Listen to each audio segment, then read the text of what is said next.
Back news. భారతదేశానికి 7,500 కిలోమీటర్ల తీర ప్రాంతం ఉంది. ఇంత విశాలంలో రక్షణ బాధ్యతలు నిర్వర్తించడం చిన్న విషయమేమీ కాదు. అందుకే కోస్ట్ గార్డ్ దళానికి విపరీతమైన ప్రాధాన్యత ఉంటుంది. ఇలాంటి ప్రాధాన్యత ఉన్న కోస్ట్ గార్డ్ లో అత్యంత ఉన్నత స్థాయి పదవికి ఎంపికయ్యారు మన తెలుగు వ్యక్తి. పశ్చిమ గోదావరి జిల్లా తాడేపల్లి మండలం ఉంగుటూరు గ్రామానికి చెందిన Yajula Sriramachandramurthy coast guard additional director గా పదవీ బాధ్యతలు చేపట్టారు. నావికా దళంతో పాటు పారిశ్రామిక రక్షణ దళం, ప్రైవేట్ పోర్టులు, మత్స్యకారులతో సమన్వయం చేసుకుంటూ సముద్ర తీరంలో భద్రత పెంచుతామంటోన్న శ్రీరామచంద్రమూర్తితో మా ప్రతినిధి ప్రసాద్ ఫేస్ టు ఫేస్. దేశ రక్షణలో అత్యంత కీలకమైనటువంటి సముద్ర తీర ప్రాంత రక్షణ దళంలో అత్యంత ఉన్నత స్థాయి అధికారిగా ఒక తెలుగు వ్యక్తి నియామకం కావటం ఇదే తొలిసారి.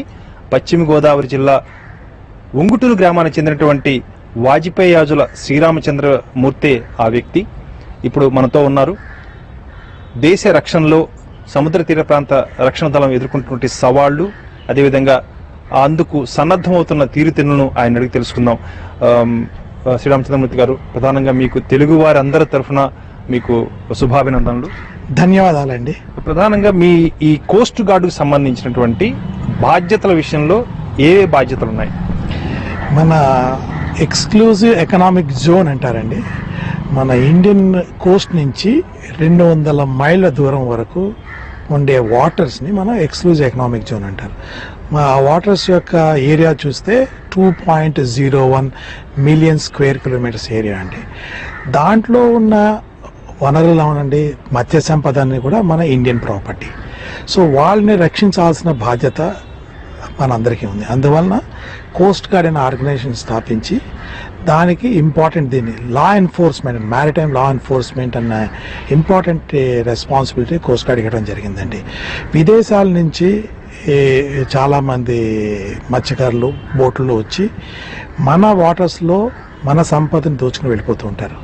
వాళ్ళందరినీ పట్టుకుని వాళ్ళని ప్రాసిక్యూట్ చేయడం మా కోస్ట్ గార్డ్ యొక్క మొదటి ధర్మం అండి. ఒక విధంగా చూస్తే మమ్మల్ని సీ పోలీస్ లాగా భావించవచ్చు. ఇప్పుడు మనం ల్యాండ్ మీద పోలీస్ ఎలా ఉంటారో సముద్రం మీద ఏ పోలీస్ విధంగా మేము వ్యవహరిస్తూ ఉంటాం. సార్, ఇన్ని బాధ్యతలు నిర్వర్తించాలంటే మీకు ఒక బలం ఉండాలి, బలగాలు ఉండాలి, దీనికి కావాల్సినటువంటి సరుకు సామాగ్రి ఉండాలి. దీనికి సంబంధించి మీకు ఉన్నటువంటి బలాబలాలు ఏంటి? మీకు తెలిసే ఉంటుంది, సముద్ర తీర రక్షణ దళం 1978లో ప్రారంభం జరిగిందండి. ఆ తర్వాత దాంట్లో మాకు ఈరోజు చూస్తే 12,000 సిబ్బంది ఉన్నారు. ఇవే కాకుండా మాకు మిగతా చెప్పాను కోస్ట్ గార్డ్కి ఎన్నో రెస్పాన్సిబిలిటీస్ ఉన్నాయి. అవన్నీ మనం సముద్రంలో సమర్థవంతంగా నిర్వర్తించాలంటే మనకి కావాల్సినవి ఏంటంటే సముద్రంలో విమానాలు, షిప్పులు, ఇంకా షోర్లో ఇన్ఫ్రాస్ట్రక్చర్. ఇప్పుడు మాకు షిప్పుల కింద మాట్లాడాల్సి వస్తే మాకు 120 షిప్పుల దాకా ఉన్నాయండి. అంటే చిన్న మాకు డిఫరెంట్ క్లాసెస్ ఆఫ్ షిప్స్ అండి. అంటే పెద్ద షిప్పులు అంటే advance of sure petrol vessels అంటారు. ఆఫ్ షోర్ పెట్రోల్ వెసల్లో మాకు హెలికాప్టర్ కూడా ఉంటుంది. అది చాలా దగ్గరగా 120 మీటర్ల 110 మీటర్ల లెంగ్త్ ఉంటుంది. ఇవి కాకపోతే రోటరీ వింగ్ వస్తే హెలికాప్టర్స్ అండి. చాలా ఉపయోగం. అంటే సెర్చ్ అండ్ రెస్క్యూ ఉన్నప్పుడు సముద్రంలో ఎవరైనా మత్స్యకారులను ఎవరైనా వాళ్ళని రక్షించాలన్నా, లేకపోతే సైక్లోన్ టైంలో లేకపోతే ఫ్లడ్స్ వచ్చినప్పుడు హెలికాప్టర్ చాలా ఉపయోగపడతాయండి. మాకు హెలికాప్టర్లో Chetak helicopter, advance rate helicopter, twin engine helicopter అవి కూడా ఉన్నాయండి. ప్రధానంగా 2008 నవంబర్ 26వ తేదీన ముంబై దాడులు జరిగిన తర్వాత, తీవ్రవాదులు చేసిన తర్వాత ఈ సముద్ర తీర ప్రాంతం యొక్క ప్రాధాన్యత, దానికి ఉండాల్సినటువంటి రక్షణ ఏంటన్నది సగటు మానవుడు చాలా అవగాహన ఏర్పడింది. చాలా ప్రాధాన్యత ఏంటని తెలిసి వచ్చింది. ఈ నేపథ్యంలో మనకి చాలా పొడవైనటువంటి ఈ తీర ప్రాంతంలో ఏది అత్యంత సున్నితమైంది, చాలా ప్రమాదకరమైంది? మనకి 7,500 కిలోమీటర్ కోస్ట్ లైన్ అండి. మొత్తం అంతే కోస్ట్ లైన్లోనూ మనకి ఎన్నో స్ట్రాటజిక్ యాసెట్స్ ఉన్నాయి. అంతా సున్నితమైన చెప్పుకోవాలి. ఒక విధంగా మనకి ఇంటర్నేషనల్ మ్యారిటైమ్ బౌండరీ లైన్ ఉందండి. ఆ బౌండరీ లైన్ దగ్గరలో ఉన్న మన స్టేట్స్ పోల్చుకుంటే మొట్టమొదటగా గుజరాత్ దగ్గర, నెక్స్ట్ మహారాష్ట్ర, ఇటు శ్రీలంక దగ్గరగా ఉన్న మన తమిళనాడు, వెస్ట్ బెంగాల్, ఇవన్నీ కూడా చాలా సున్నితమైన చెప్పుకోవచ్చు. అయితే దీంట్లో ఇటీవలనే మనకు ఆంధ్రప్రదేశ్ సంబంధించి విశాఖ తీర ప్రాంతం కూడా చాలా ప్రమాదం పొంచి ఉన్నటువంటి తీర ప్రాంతం అన్న వార్తలు కూడా వచ్చాయి. దీంట్లో ఏమైనా వాస్తవాలు ఉన్నాయా? మాకు తెలిసిన సమాచారం ప్రకారం దేని నో స్పెసిఫిక్ ఇంటెలిజెన్స్ ఏం లేదండి ఫర్ ఆంధ్ర కోస్ట్ కానీ విశాఖపట్నం థ్రెట్స్ ఉన్నాయని కానీ. కాకపోతే మనం విశాఖపట్నం పర్టికులర్ ఆంధ్ర కోస్ట్ లో చాలా ఎసెట్స్ ఉన్నాయి. మీకు తెలియదే ఉంది. విశాఖపట్నంలో మనకి హార్బర్ ఉంది, నేవల్ ఎసెట్స్ ఉన్నాయి, తర్వాత రిఫైనరీస్ ఉన్నాయి. అలాగే కాకినాడ కూడా మనకి లాట్ ఆఫ్ రిఫైనరీస్ వచ్చాయి. కాబట్టి చాలా ఇంపార్టెంట్ అండి. ఎందుకంటే మొత్తం ఎంటైర్ ద కోస్ట్ గా ఎప్పుడు మనం అప్రమత్తంగా ఉండడం తప్ప వేరే మార్గం లేదు. ఈ 2,50,000 ఈ చేపలు పట్టే పడవలు ఉన్న వాళ్ళని మానిటర్ చేయడం ఎట్లా, వాళ్ళని ఎట్లా టెక్నికల్ గా ఏమైనా చూస్తున్నారా, ఏమైనా ప్రయత్నం చేస్తున్నారా? ఇది చాలా మంచి ప్రశ్న అండి. ఇది important, one of the biggest challenge coast guard అండి ఇది. అండ్ ఎంసీస్ అంటే monitoring, control and surveillance of small boats చాలా ముఖ్యం.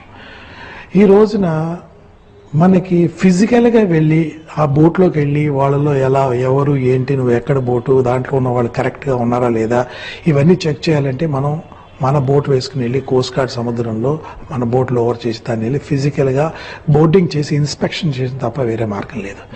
అందువల్ల మేము ఏం చేస్తున్నాం అంటే ఫస్ట్ గవర్నమెంట్ మేము సలహా ఇచ్చింది ఏంటంటే ట్రాన్స్పాండర్స్ అలాంటిది కానీ ఫిట్ చేస్తే మనం ఫిజికల్ లేకుండా బోట్ మందా కాదా తెలుస్తుంది. ఒకవేళ సస్పిషన్ వస్తే అప్పుడు మనం వెళ్ళాలి. దాంట్లో కూడా బోట్లన్నింటి కూడా ఫిజికల్గా చేయాలంటే దీన్ని బయోమెట్రిక్ కార్డ్స్ ఒకటి ఇవ్వడం జరిగిందండి. మొత్తానికి ఈ చాలా కీలకమైనటువంటి బాధ్యతలు నిర్వహిస్తున్న మీరు భవిష్యత్తులో ఎలాంటి అవాంఛనీయ సంఘటనలు వచ్చినా కానీ దానికి ఎదుర్కొనేందుకు కోస్ట్ గార్డ్ అంటే సముద్ర తీర ప్రాంత రక్షణ దళం చాలా సన్నద్ధంగా ఉందని అనుకోవచ్చా మనం? ఇండియన్ కోస్ట్ గార్డే కాదండి, మిగతా కోస్టల్ సెక్యూరిటీలో ఉండే స్టేక్ హోల్డర్స్ అంటాం మేము. ఇండియన్ నేవీ అవ్వచ్చు, లేకపోతే major ports, private ports, CISF, మత్స్యకారులు, ఫిషరీస్ డిపార్ట్మెంట్, షిప్పింగ్ ఇండస్ట్రీ, ఎన్నో 10-15 స్టేక్ హోల్డర్స్ ఉన్నారండి. వీళ్ళందరితోనే మేము కోఆర్డినేట్ చేసి మేము ఎక్సర్సైజ్ చేస్తున్నాం. ఇప్పుడు ఈ కోస్టల్ సెక్యూరిటీ చెప్తే మన ఆంధ్రప్రదేశ్ అనుకో చూసుకొస్తే మెరీన్ పోలీస్ అండి, స్టేట్ అడ్మినిస్ట్రేషన్ అండి, when ever we conduct exercise అనమాట, there cooperation is forthcoming. I can tell you that when all security agencies, intelligences, అందరూ కలిసికట్టుగా పనిచేస్తున్నారు.